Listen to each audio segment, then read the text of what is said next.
Assalamualaikum warahmatullahi wabarakatuh.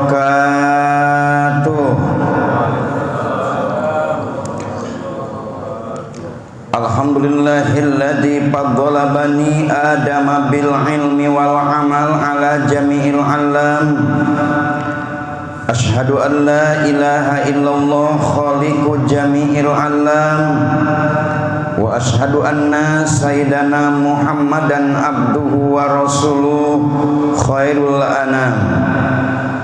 Allahumma salli wa sallim wa barik ala sayyidina wa maulana Muhammadin imamil arabi wal ajam wa ala alihi wa sahbihi yunabi'ul ulumi wal hikam amma ba'du wa ba'da salam. Yang mulia Bapak Imam, Ketua dan jajaran pengurus masjid yang saya hormati, segenap jamaah, ibu bapak, saudara hadirin yang berbahagia. Alhamdulillah wa syukurillah syukron jamilan bila nihaya. Pada kesempatan pagi yang berbahagia ini kembali Allah mengirodahkan dan mengkaruniakan kepada kita semuanya untuk sama-sama hadir mengikuti dan melaksanakan kewajiban kita melalui ibadah sholat subuh, dan alhamdulillah kita laksanakan secara berjamaah. Tentu merupakan kebanggaan dan kebahagiaan bagi kita yang Nabi sudah sampaikan, jangankan sholat subuhnya, 2 rakaat sebelum subuh itu lebih baik daripada dunia dan seisinya. Orang yang berjamaah subuh dan juga sholat subuh dilaksanakan dengan sunatnya, maka itulah orang-orang yang paling kaya. Kenapa? Nabi mengatakan lebih baik daripada dunia dan seisi-isinya. Luar biasa, Allah memberikan sebuah pahala dan Nabi memberikan motivasi kepada kita terkait dengan pelaksanaan ibadah sholat subuh secara berjamaah. Bahkan dalam hadis lain mengatakan bukan cuma sholat subuh saja, ketika subuhnya dilaksanakan dengan berjamaah, kemudian summa yaqudu hatta tatlu asyamsu, duduk sampai terbit matahari. Kita nunggu sampai terbit matahari, baik dengan kegiatan zikir dan juga doa, termasuk kegiatan taklim seperti ini. Apa yang disampaikan oleh Nabi dilanjutkan dengan 2 rakaat sholat sunat Isra, maka padilahnya kata Nabi itu sama dengan melaksanakan haji dan umroh yang sempurna, sempurna dan sempurna. Kelebihan sholat subuh dan sunat subuh termasuk sholat sunat Isra yang tentunya juga merupakan bagian dari sebuah upaya kita dalam rangka mengisi sisa-sisa usia yang Allah berikan kepada kita, yang kita tidak pernah tahu kapan kita akan kembali dan kapan kita akan dipanggil Allah. Itu semuanya rahasia Allah. Mari kesempatan, waktu dan kesehatan ini kita manfaatkan sebaik-baiknya, sehingga kita berharap apapun yang kita lakukan akan menjadi amal soleh dan amal ibadah. Amin ya Allah ya Rabbal alamin. Ibu bapak saudara hadirin yang berbahagia, tanpa terasa hari berganti, minggu pun juga berlalu. Bulan Syawal sudah kita tinggalkan, Dzulqa'dah sudah memasuki. Tinggal beberapa hari, mungkin 1 bulan lebih, kurang lebih, kita juga akan dihadapkan dengan yang namanya Idul Adha. Satu peristiwa yang di dalamnya pun juga merupakan hari raya, yang di dalamnya pun juga merupakan bagian daripada lebaran orang muslim dan muslimah. Dan konon hari raya Idul Adha itu adalah hari raya yang paling besar. Idul Fitri begitu kita meriah, Idul Adha harus lebih meriah. Tetapi terkadang yang kita rasakan Idul Adha sepertinya tidak ada kemeriahan yang lebih besar.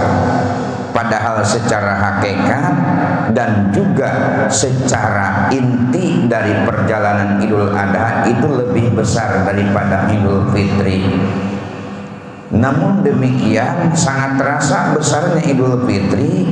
Tentu kita merasakan betul perjuangan sebulan penuh dengan ibadah Ramadan dan puasanya, termasuk dengan sholat sunat dan yang lainnya. Tetapi ketika Idul Adha memang tidak terasa. Namun demikian ketika Idul Adha ada dua peristiwa yang jadi catatan. Yang pertama, tidak ada lain di Idul Adha itu ada peristiwa yang namanya ibadah haji. Dan ibadah haji itu hanya adanya di Idul Adha ataupun juga Idul Kurban atau Hari Raya Haji yang kita kenal. Betapa keistimewaan di Hari Raya Idul Adha itu. Kenapa demikian? Sempurna seseorang dalam keislaman bagi yang mampu tidak ada lain adalah dengan menunaikan ibadah haji. Kalaupun juga dalam bangunan ibadah haji merupakan skalanya skala atap. Ada pondasi, ada tiang, ada pintu, ada jendela, dan ada atap atau genting. Pondasinya dalam keimanan kita tidak ada lain adalah dua kalimat syahadat yang sering kita baca dalam sholat. Itu pondasinya. Ketika kita sholat lakukan setiap hari 5 kali dalam sehari semalam, itulah merupakan tiangnya. Kita kokohkan dalam sehari semalam 5 kali. Agar apa? Agar keislaman kita kokoh. Yang wajib sholatnya betul, bukan cuma yang wajib, sunatnya pun kita jaga dan kita pelihara. Supaya apa? Kokoh keislaman kita, jangan geser, jangan miring, jangan juga tumbang karena memang tidak kita bangun tiang yang kuat. Sehingga kita bangun tiang yang kuat, bukan cuma sendiri, kita jaga bersama-sama dengan berjamaah. Itu membangun tiang yang kuat. Sunatnya kita lakukan untuk apa? Menjaga, memelihara. Mana tahu dari yang wajib kita kerjakan itu ada yang mungkin bolong-bolong yang memang tidak sedikit agak terlupakan. Sunatnya yang kita kawal ketika sholat wajib. Kenapa? Karena ini tiang. Cukup sampai di tiang saja? Tentu tidak. Bangunan rumah kalau punya pondasi dan tiang saja, apa yang akan bisa kita buat? Perlu apa? Perlu dinding dan perlu pintu atau ventilasi. Apa itu dindingnya? As-shaumu junnatun. Ramadan sebulan penuh kita lakukan, dan puasa sunat yang kita kerjakan itu merupakan dinding daripada sebuah bangunan kalau seandainya diistilahkan dengan bangunan. Puasa dinding, puasa adalah pencegah, puasa adalah pelindung. Kalau cuma dinding saja tidak ada pintu, tentu susah masuknya ke dalam dan juga susah keluar. Sehingga ada yang namanya ventilasi dan juga pintu. Apa itu ventilasi pintu? Tidak ada lain adalah zakat yang kita keluarkan, baik zakat fitrah ataupun juga zakat mal. Sehingga kata Nabi, zakat adalah pembentukan untuk membersihkan. Zakat harta membersihkan harta kita, zakat fitrah membersihkan jiwa kita. Jadi fungsinya zakat membersihkan, fungsinya ventilasi dan pintu membersihkan sesuatu yang ada yang kotor di dalamnya. Sudah lengkap tuh, lengkap. Kenapa? Ada pondasi, ada tiang, ada pintu dan juga ada dinding. Sudah nampak bangunannya. Namun demikian kalau cuman bangunan ada pondasi, tiang, pintu dan dinding saja, ketika hujan akan kehujanan, dikala panas tentu akan kena terik matahari. Perlu apa itu bangunan? Perlu yang namanya atap. Sehingga ibadah haji merupakan skala-skala atap. orang yang sudah haji melindungi, memberikan kesejukan kepada siapa? Kepada orang yang ada di dalam rumah yang dicontohkan dengan bangunan. Sehingga orang yang sudah melaksanakan ibadah haji, kalau di kampung, di tempat di mana kita tinggal, biasanya suka jadi barometer itu, menjadi ukuran masyarakat. Ketika ditanya kenapa Pak nggak melaksanakan sholat berjamaah, Pak Haji aja masih ada di pengkolan kan. Padahal bukan itu sebetulnya, tetapi ya itu tadi, kadang masyarakat sudah menilai orang yang sudah haji itu menjadi ukuran dan contoh bagi masyarakat yang ada di lingkungannya. Ibu-ibu ditanya, ibu kenapa kok nggak pakai jilbab? Ah, Bu Hajah aja nggak pakai jilbab kan. Jadi orang yang sudah haji menjadi ukuran bagi masyarakat yang lainnya. Padahal bukan segala-galanya. Walaupun memang orang haji itu sudah betul-betul sempurna keislamannya. Kenapa? Karena kalau dilihat dari bangunan sudah skalanya skala atap. Artinya apa? Sudah lengkap. Tauhidnya dengan pondasinya sudah dua kalimat syahadat, tiangnya sudah dilaksanakan dengan sholatnya dijaga, zakatnya pun juga tentu sudah dikeluarkan walaupun mungkin fitrah ataupun juga zakat mal, dindingnya pun puasa insya Allah itu dijaga, dipelihara banget, atapnya ibadah haji pun sudah dilakukan sempurna, bangunan sudah betul-betul nampak dan bisa ditinggalin. Haji orang yang tentunya juga memberikan kesejukan, ketenangan kepada orang yang ada di sekitarnya. Pertanyaannya, kalau orang yang sudah melaksanakan ibadah haji, panas tidak kepanasan, hujan tidak kehujanan. Pertanyaannya, bagaimana yang belum melaksanakan ibadah haji? Otomatis masih kepanasan di kala panas, masih kehujanan di kala hujan. Ini pertanyaan yang tentunya juga bagi yang belum mampu melaksanakan ibadah haji. Karena ibadah haji ini kata Imam Al-Ghazali ibadah gabungan, maliyah, badaniyah, qalbiyah. Harta harus keluar, badan harus sehat, ongkos harus punya, niat pun harus ada. Niatnya ada melaksanakan ibadah haji, tapi badannya nggak sehat, ongkosnya pun sudah lengkap, insya Allah ibadah haji gagal. Kenapa? Karena memang tidak ada kesehatan yang mendukung untuk melaksanakan ibadah haji. Ketika satu saat begitu kami juga melaksanakan, ketika waktu di tahun 2016 ada 5 orang yang gagal berangkat. Kenapa? Begitu dicek oleh dokter, ibu bapak nggak bisa berangkat. Kenapa? Kondisinya tidak memungkinkan untuk berangkat ibadah haji di tahun ini. Kesehatan menjadi hal penting ketika ibadah haji. Kenapa penting banget itu sehat ketika melaksanakan ibadah haji? Karena jujur ketika ibadah haji banyaknya amaliyahnya, amal af'al. Pekerjaan yang dikerjakan ketika melaksanakan ibadah haji, banyak pekerjaan yang membutuhkan fisik yang sehat, tenaga yang kuat. Ketika kita berangkat sebelum misalkan wukuf di Padang Arafah atau ke Muzdalifah dan ke Mina, itu biasa jamaah untuk ingin berjamaah di Masjidil Haram, tempat dan juga jaraknya sangat jauh, sehingga perlu jalan yang jauh walaupun difasilitasi dengan mobil, tetapi untuk sampai ke dalamnya pun juga dari halaman Masjidil Haram ke dalam itu cukup jauh.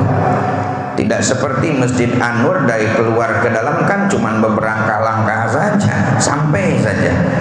Tetapi ketika di Mekah, di Madinah, untuk sampai ke dalam itu memerlukan perjalanan yang cukup melelahkan juga. Kenapa? Jauh. Sehingga kesehatan itu perlu ketika melaksanakan haji. Itu saja ketika di Masjidil Haram atau Masjid Nabawi. Ketika saatnya melaksanakan wukuf di Padang Arafah, begitu juga jutaan manusia berkumpul di tempat yang sama dengan kondisi yang tidak berbeda, kumpul di tempat yang sama, Padang Arafah namanya. Ketika waktu itu kemungkinan berdesakan, iya, kenapa orang banyak? Sehingga kesehatan penting harus, kalau tidak sehat repot dibuatnya. Walaupun tidak sedikit orang yang masih juga didorong. Kenapa? Karena memang tidak mampu. Tetapi secara kesempurnaan melaksanakan ibadah tentu punya keterbatasan, namanya juga kurang sehat. Kesehatan penting ketika melaksanakan ibadah haji. Sudahlah wukuf di Padang Arafah dengan posisi panas terik yang sangat boleh jadi. Di sana kan fluktuatif, naik turun panasnya itu. Dari mulai kalau seandainya misalkan hari Jumat mau melaksanakan wukuf di Padang Arafah, hari Kamis sudah berangkat semua jamaah, dan itu melelahkan. Disitulah jamaah sering, kalaupun juga dilihat bahasanya itu kelelahan, bahkan tidak sedikit yang sakit. Kenapa? Lelah banget. Kondisi suasana yang panas terik dan juga kondisi dari bawah pun panas terasa banget di saat itu. Nunggu sampai siang hari, sampai malam hari. Begitu maghrib sudah siap-siap lagi mau ke Muzdalifah. Perjuangannya harus betul-betul sehat. Ketika waktu itu memang antara wukuf di Padang Arafah atau Arafah ke Muzdalifah tidak begitu jauh kalau memang mau jalan, tetapi sangat melelahkan sehingga difasilitasi oleh kendaraan. Nunggu kendaraannya melelahkan juga. Dari maghrib sampai isya sampai jam 11, kadang baru diangkat jam 1 malam untuk dari Padang Arafah ke Muzdalifah. Capek. Sampai di Muzdalifah harus mencari batu, tengah malam mencari batu, semua orang sibuk mencari batu. Lelah, capek, sangat capek. Sehingga tidur pun juga di mana nggak karuan. Yang penting bisa aja tidur sedikit saja di situ. Begitu jam 3 pagi sudah siap lagi berangkat kemana? Mau ke Mina. Ngapain? Mau melontar. Begitu sampai jam subuh juga, pagi-pagi sudah siap-siap lagi mau melontar. Melontar bukan deket lagi, jauh. Kalau memang pun juga maktabnya dekat dengan lontaran kita, mungkin kadang-kadang ada yang 7 kilo, bahkan ada yang 9 kilo. Itu jalan kaki dengan ribuan manusia juga. Sehingga perlunya kesehatan ketika orang melaksanakan ibadah haji. Cukup sehat dan juga niat saja melaksanakan haji? Tidak. Apa itu? Ongkosnya juga harus punya. Kena maaf saja mengandalkan niat yang kuat melaksanakan ibadah haji, kemudian apalagi sehat pun juga ada, tapi ongkos yang tidak punya, insya Allah itu juga tidak bisa berangkat haji. 2 tahun berturut-turut, tahun kemarin tidak berangkat, jamaah tahun ini tidak berangkat juga. Tentu ada sebuah penyesalan dan boleh jadi mungkin bahasanya harapan yang tertunda, keinginan menggebu-gebu melaksanakan ibadah haji, aturan pemerintah tidak memberangkatkan. Akhirnya kalaupun juga bicara skala atapnya belum juga masih dipasang. Kasihan kalau orang yang belum melaksanakan ibadah haji tentu harus nunggu lagi sampai kapan ini pun juga akan berakhir. Ibu bapak saudara hadirin yang berbahagia, nah pertanyaan tadi, bagaimana orang yang belum melaksanakan ibadah haji, bangunan rumahnya belum tertutup dengan atap? Ini pertanyaannya. Sehingga Nabi menjawab dalam sebuah keterangan lain, ulama juga menegaskan al-jum'atu hijul fuqara, katanya sholat Jumat merupakan ibadah haji, padilahnya orang ibadah haji orang-orang fakir. Yang belum melaksanakan ibadah haji ke kota suci Mekah, sholat Jumat itulah yang menjadi alternatif padilah bagi yang belum melaksanakan ibadah haji ke kota suci Mekah. Sempurnakan sholat Jumatnya. Sebagai kewajiban, iya. Sebagai toabat mingguan, betul. Sebagai ibadah haji, memang ada fadilah di dalamnya. Sehingga Nabi mengajak kepada kita, berangkatlah sholat Jumat paling duluan. Orang yang duluan berangkat Jumatan itu diberikan pahala seperti mengorbankan seekor sapi, onta, kedua kambing, dan seterusnya. Jangan sampai khotib sudah naik mimbar kita masih juga belum berangkat Jumatan. Di dalam kitab Muhadab, Syekh Imam Syafi'i mengatakan, barang siapa yang melaksanakan sholat Jumat tapi tidak mendengarkan khutbahnya khotib, maka Jumatannya itu lagu. Artinya apa? Tidak sah Jumatan tidak mendengarkan khutbahnya khotib. Di dalam kitab Sulaiman Jamal, ulama mengatakan idsartu sima'uka, disyaratkan mendengar khutbahnya khotib itu, betul-betul disyaratkan. Kenapa? Karena kata Imam Syafi'i, lagi-lagi disampaikan di dalam kitab Muhadab, sholat Jumat yang ada di dalamnya 2 kali khutbah, itu khutbah merupakan pengganti daripada 2 rakaat sholat duhur. Tidak mendengarkan khutbah, batal Jumatannya. Kenapa? Karena khutbah yang disampaikan khotib itu merupakan pengganti daripada 2 rakaat sholat duhur. Jadi ketika khutbah disampaikan, itu adalah tengah melaksanakan sholat. Sehingga muroki yang menaikkan khotib menyampaikan, Ida qulta li sahibika yaumal jum'ati ansit wal imamu yaktubu faqad lahu. Apabila kamu berkata-kata dengan sahabat teman di samping kamu kiri kanan, sedangkan khotib lagi khutbah, imam lagi khutbah, maka Jumatannya lagu. Artinya apa? Khotib tengah menyampaikan khutbah, kita ngobrol di kala khotib menyampaikan khutbah, Jumatannya lagu. Apa itu lagu? Batal. Kenapa batal? Itu kan tengah sholat. Tidak boleh lagi khutbah itu kita ngobrol. Saya tidak ngobrol, cuman baca-baca aja, kan suka ada tuh yang namanya bulletin di hari Jumat ya. Gak boleh dengerin khutbahnya khotib. Saya tidak ngobrol, cuman negur saja orang yang lagi ngobrol, sama yang negur juga. Pertanyaannya, saya ngobrol enggak, baca ini itu pun juga tidak. Cuman biasa kalau hari Jumat itu begitu masuk Jumatan ke tempat di mana kita sholat Jumat, kipas angin pun juga berputar. Kadang kita pun juga mungkin terasa dinginnya AC tanpa terasa. Khotib menyampaikan khutbah, tidur pun juga jalan. Biasa kan begitu ya. Kadang-kadang suka terasa ya Pak ya. Apakah ketika selesai khutbah, apakah kita harus lari-lari lagi, ngulang lagi? Nah, ulama, saya pernah buka di dalam kitab Fathul Mu'in Syarah I'anatul Thalibin, kalau seandainya duduknya tanpa bersandar dengan tiang, tanpa kita pun juga, maaf kalau bahasanya itu nyender ke dinding, maka itu tetap saja boleh dinyatakan sah. Karena kalaupun juga kita lihat, hampir mungkin bisa 10% orang ketika khotib menyampaikan khutbah, jamaahnya ada yang tidur juga kan ya. Coba kita perhatikan di situ. Kadang-kadang imam sudah naik, itu jamaah masih juga tidur itu. Kalau tidak dicolek sama tetangganya sebelah, kan ada yang seperti itu ya banyak. Tidak membaca, tidak ngobrol, cuman tidur. Ulama mengatakan kalau tidurnya yaqudu ma'adahu, seperti tidur Bapak sekarang ini yang saya lihat, tidak nyandar, maka sah-sah saja ya, langsung saja ikut sholat Jumat.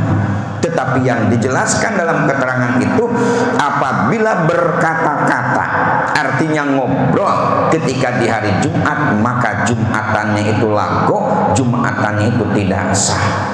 Tidak usah ngobrol, tidak usah ngapa-ngapain. Ketika khotib menyampaikan khutbah itu, dengarkan, perhatikan. Sehingga khotib yang menyampaikan khutbah juga harus jelas. Jelasnya bagaimana? Jangan kemana-mana. Khutbahnya sudahlah lama, materinya pun kemana-mana. Kasihan yang mendengarkan khutbahnya khotib itu, singkat padat, 15 menit itu juga kelamaan ya. Kenapa? Karena sunatnya Nabi lama baca ayatnya, sedikit khutbahnya. Kan begitu sunatnya itu kan. Ayatnya yang lama itu dibaca oleh imam, khutbahnya sedikit saja, itu sunatnya. Sehingga tidak perlu lama-lama. Kenapa? Karena lama-lama dengan kondisi di siang hari yang kadang-kadang terik matahari, yang itu juga sampai mungkin barangkali dari paginya bekerja, kan lelah tuh. Apalagi dikasih AC seperti ini, tambah dingin dan tambah nyenyak aja itu tidurnya. Betul ya Pak ya? Bu Bapak Saudara hadirin yang berbahagia, ini Jumatan merupakan padilah daripada ibadah haji. Orang fakir, orang miskin, orang yang belum sampai ke sana, sempurnakan sholat Jumatnya, istimewakan sholat Jumatnya dari mulai mandi sunatnya.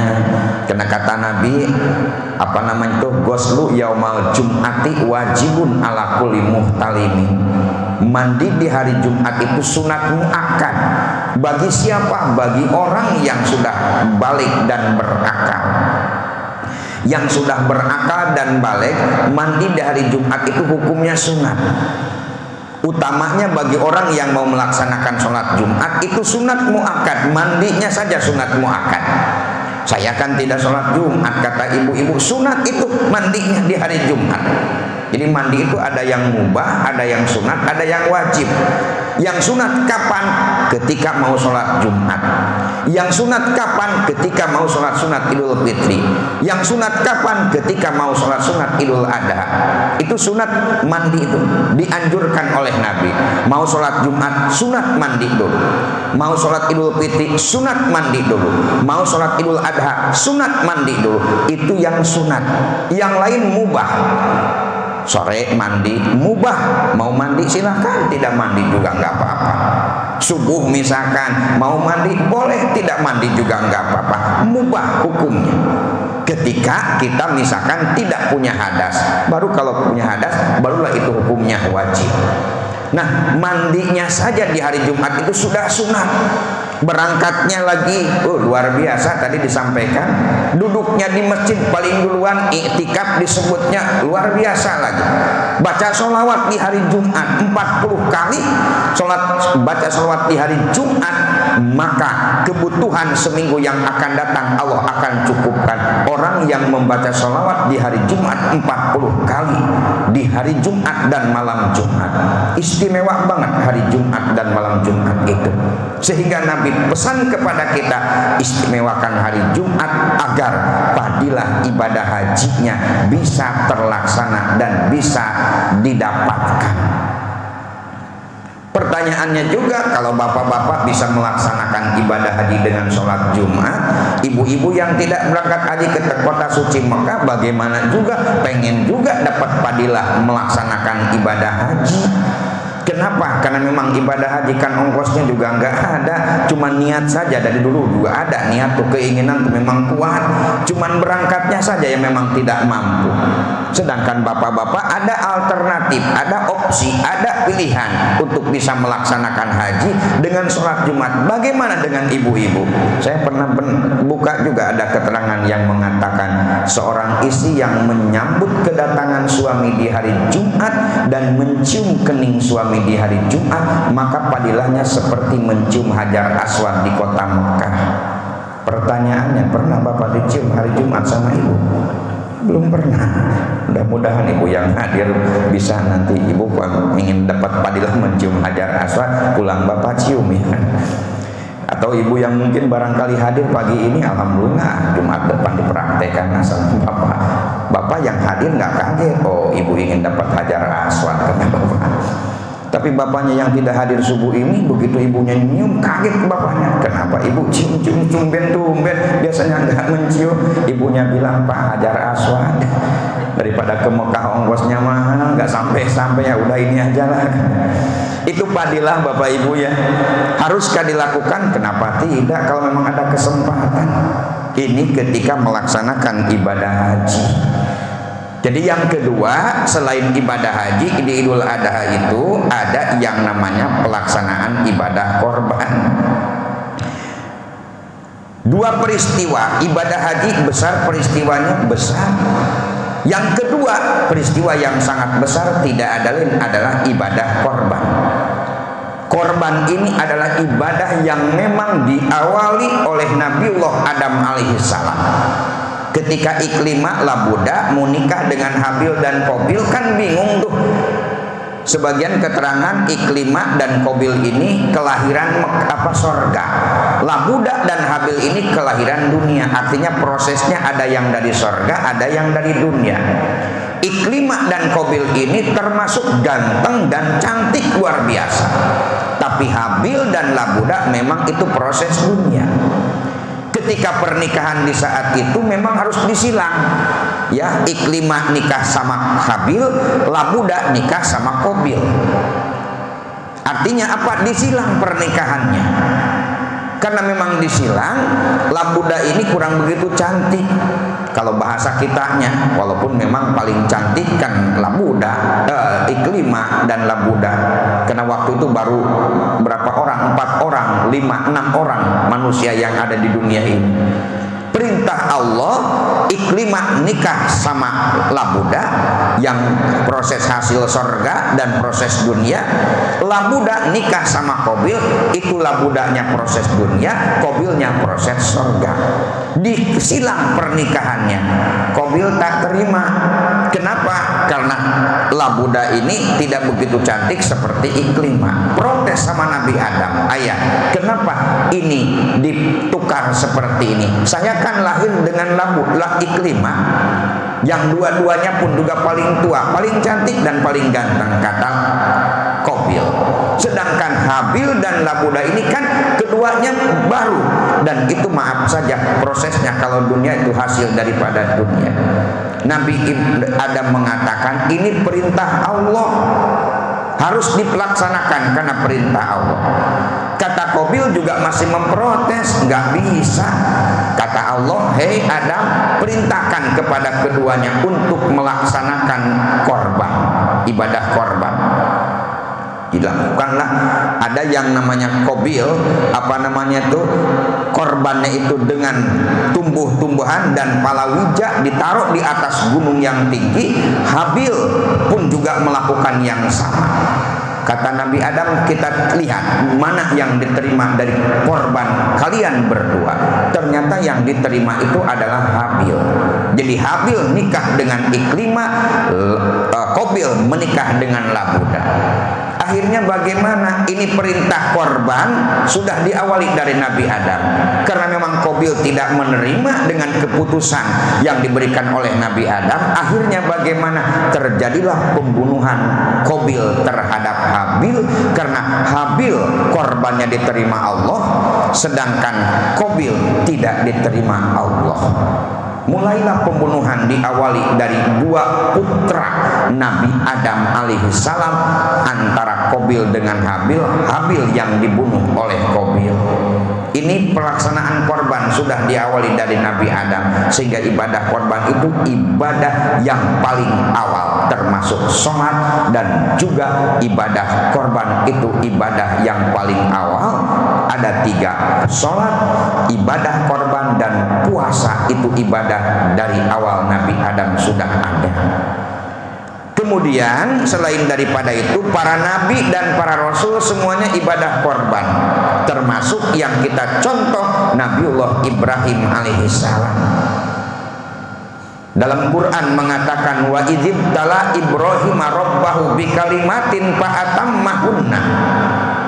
Ketika Allah menguji Nabi Ibrahim dengan beberapa kalimat.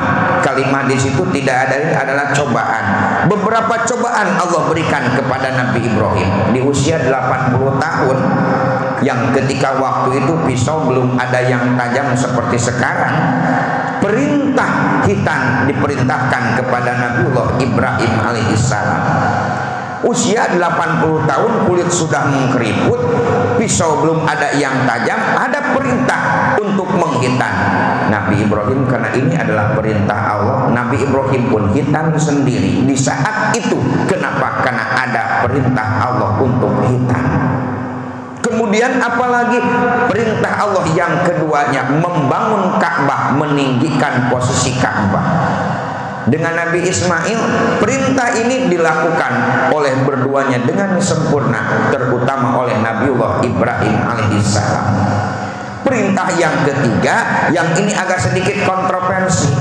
Kenapa memerintahkan Allah menyembelih anaknya sendiri? Mikir. Sehingga ada disebutnya ada hari Tarwiyah, ada hari Arfah itu.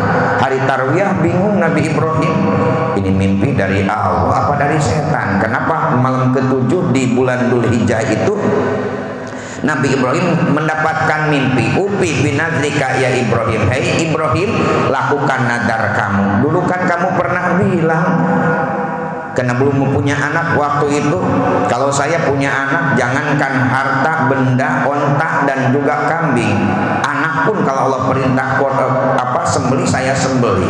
Kenapa? Nabi Ibrahim termasuk orang yang paling dermawan. Dan ketika beliau mau makan, sejarah mengatakan Nabi Ibrahim keliling dulu tuh.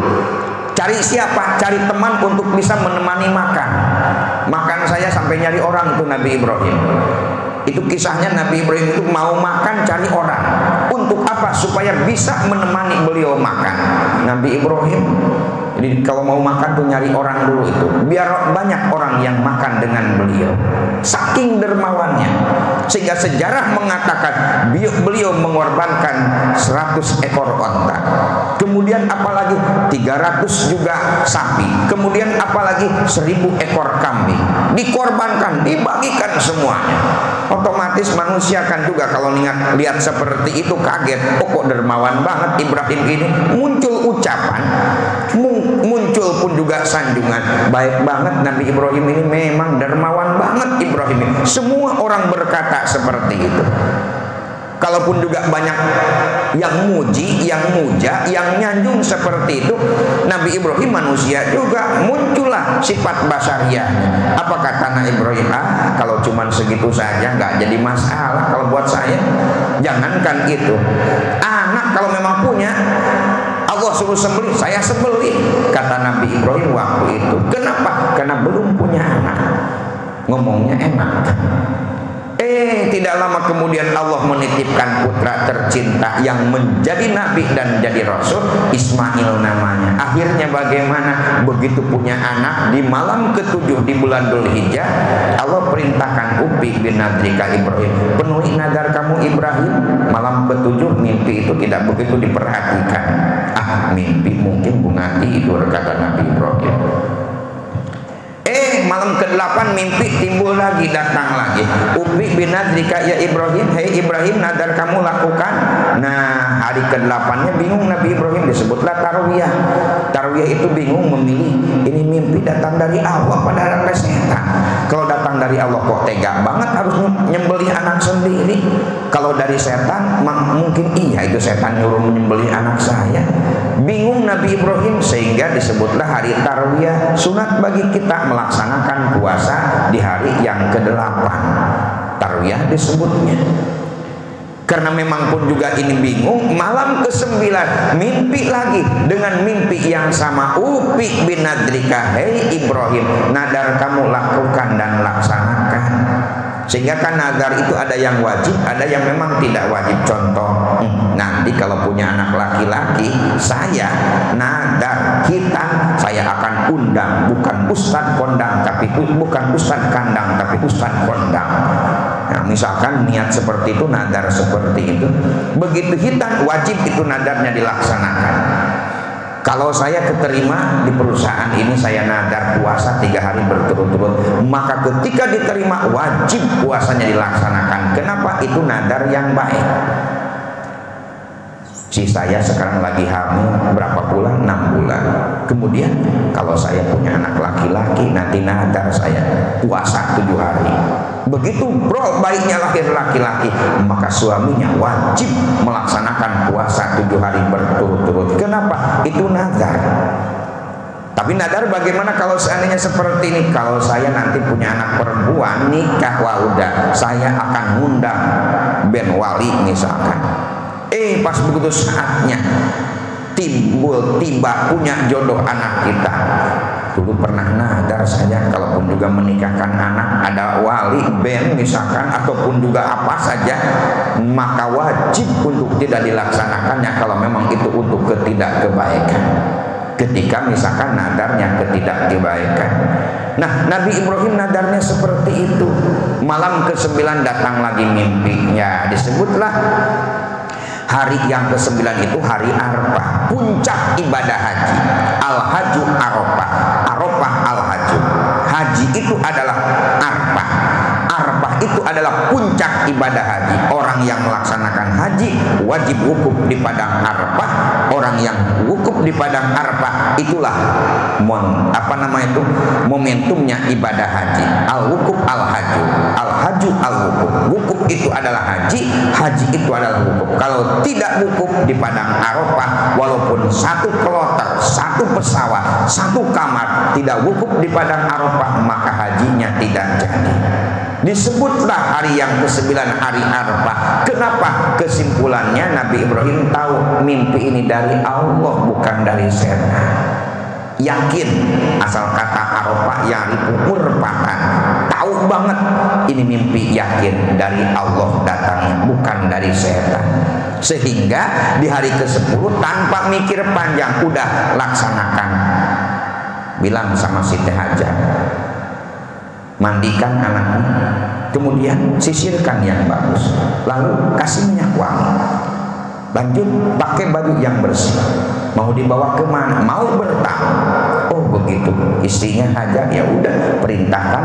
Karena awalnya kan dengan Siti Sarah tuh nikahnya, belum punya anak dengan Siti Sarah.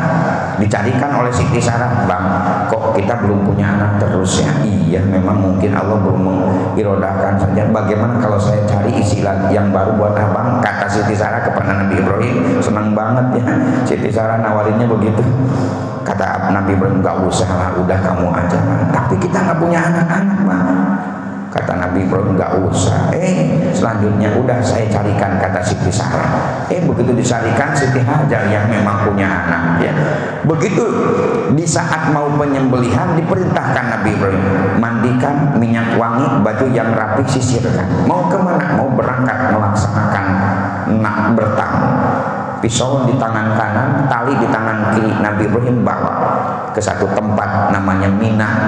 Ada monumen di situ, tempat penyembelihan Nabi Ismail oleh Nabi Ibrahim. Berangkat keduanya. Nabi Ibrahim ada di belakang, Nabi Ismail di depan. Begitu dalam perjalanan datang iblis Ibrahim. Ada apa? Itu anakmu cuma satu-satunya, ganteng, luar biasa. Itu insya Allah buahan hati, belahan jantung, penerus cerita, pelanjut sejarah. Itu anak soleh Ibrahim. Apa betul kamu mau tega sembelih anak kamu sendiri? Kata iblis, goda Nabi Ibrahim. Kata Nabi Ibrahim, kan ini perintah Allah. Kata iblis, perintah Allah ya perintah Allah Ibrahim, tapi mikir dulu, masa anak sendiri mau disembelih? Kata iblis. Kata Nabi Ibrahim, enggak, ini perintah Allah. Ya kalau begitu matilah itu Ismail, kata iblis. Kesel Nabi Ibrahim, ambil batu langsung dilempar.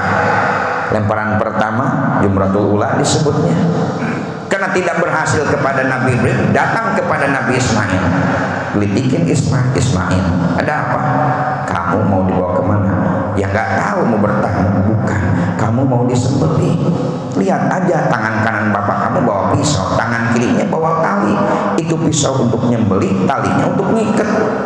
Kata Nabi Ismail, nggak mungkin bapak nyembelih anaknya sendiri. Kalau kamu nggak percaya, lihat nanti. Kenapa disembelih? Perintah Allah. Apa kata Nabi Ismail? Kalau perintah Allah, saya terima dan saya ikhlas menerimanya. Iblis bingung juga. Akhirnya bagaimana? Kamu nggak takut? Enggak. Kamu nggak khawatir? Tidak. Bener kamu mau disembelih oleh bapakmu sendiri? Mau, kata Nabi Ismail. Kalau memang itu perintah Allah, kata Nabi Ismail, jangan ganggu, ambil lagi, lempar. Itu iblis. Jumratul Aqobah, Jumratul Wusta dan Jumratul Aqobah. Dua orang ini nggak sanggup, nggak bisa digoda. Lari iblis terbirit-birit, nemuin Hajar.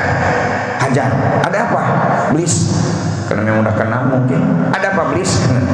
Itu anak kamu dan bapak suami kamu itu tahu nggak mau kemana? Mau bertamu. Bertamu kemana? Nggak tahu. Pokoknya bertamu saja. Bukan bertamu. Ismail anakmu akan disembelih. Kamu lihat bapak suami kamu pegang pisau, iya. Pegang tali, kenapa kata Siti Hajar mau menyembelih anaknya sendiri? Perintah Allah. Kata Siti Hajar, kalau perintah Allah jangankan anak saya juga mau kok disembelih. Kata iblis, ini lebih gila lagi dari suami dan anaknya. Akhirnya ketiga orang manusia ini tidak bisa diganggu oleh iblis, sehingga diabadikanlah ada jumroh pertama, jumroh kedua, dan jumroh ketiga, Aqobah, Wusta, dan Ula.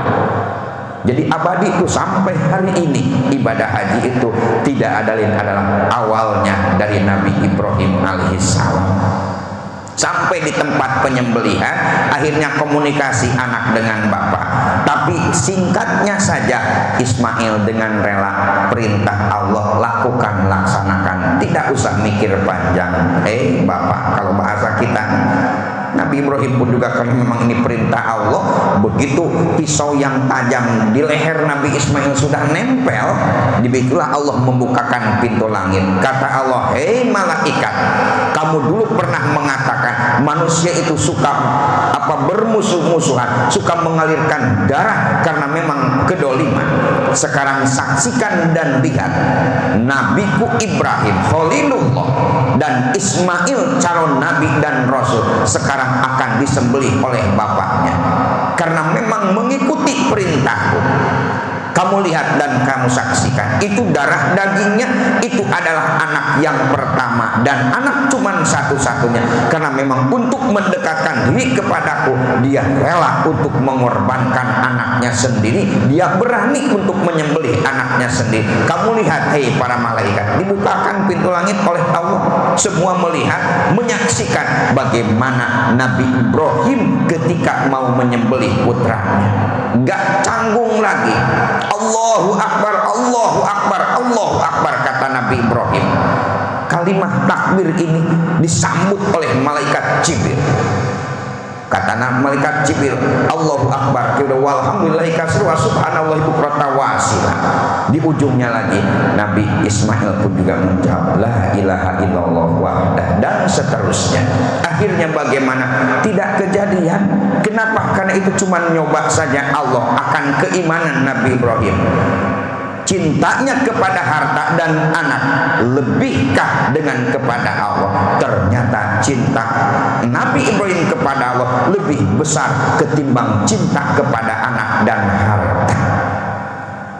Diganti dengan seekor kibas. Begitu dipotong, ternyata yang dipotong bukan leher anaknya, seekor kibas atau kambing. Disitulah menjadi syariat bagi kita untuk melaksanakan ibadah korban. Nabi mengatakan, man kana lahu si'atan falam yudih fala yuqarribana musholat. Barang siapa yang mampu melaksanakan ibadah korban tapi tidak mau berkorban, jangan dekat-dekat dengan tempat sholatku, kata Nabi. Pertanyaan mampu dan tidak mampu bagi siapa? Orang yang mau insya Allah mampu, tapi orang yang mampu belum tentu mau. Kan banyak orang yang mampu karena memang tidak mampu.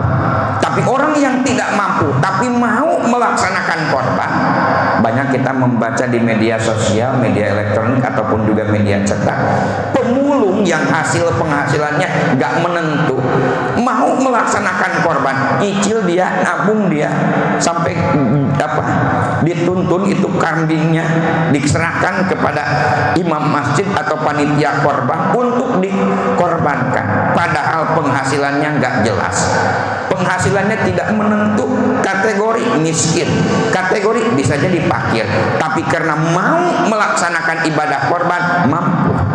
Jadi orang yang mau insya Allah mampu, tapi orang yang mampu belum tentu mau. Ibadah korban merupakan kecintaan kita, pendekatan diri kita kepada Allah. Ramadan menjadikan kita orang yang bertakwa. Ibadah korban pun juga kita dibentuk oleh Allah menjadi orang yang bertakwa. Tidak Allah lihat dagingnya, tidak Allah lihat tulang yang ada dalam hewan korban tersebut, tapi Allah lihat ketakwaan seseorang ketika melaksanakan ibadah korban. Mari melalui kegiatan pagi hari ini bukan cuman kita mampu saja kalau tidak mau, tapi mari kita harus ada kemauan untuk melaksanakan ibadah korban agar kita mampu. Tapi saya sampaikan tadi, orang yang mampu kalau tidak mau insya Allah tidak akan bisa. Mudah-mudahan Allah akan memberikan rezeki kepada kita semuanya, sehingga saatnya kita bisa melaksanakan ibadah korban, dan saatnya lagi yang sudah daftar ibadah haji, semoga Allah jangan meninggal dulu Bapak Ibu dan kita semuanya sebelum kita menginjakan kaki di tanah suci untuk melaksanakan ibadah haji.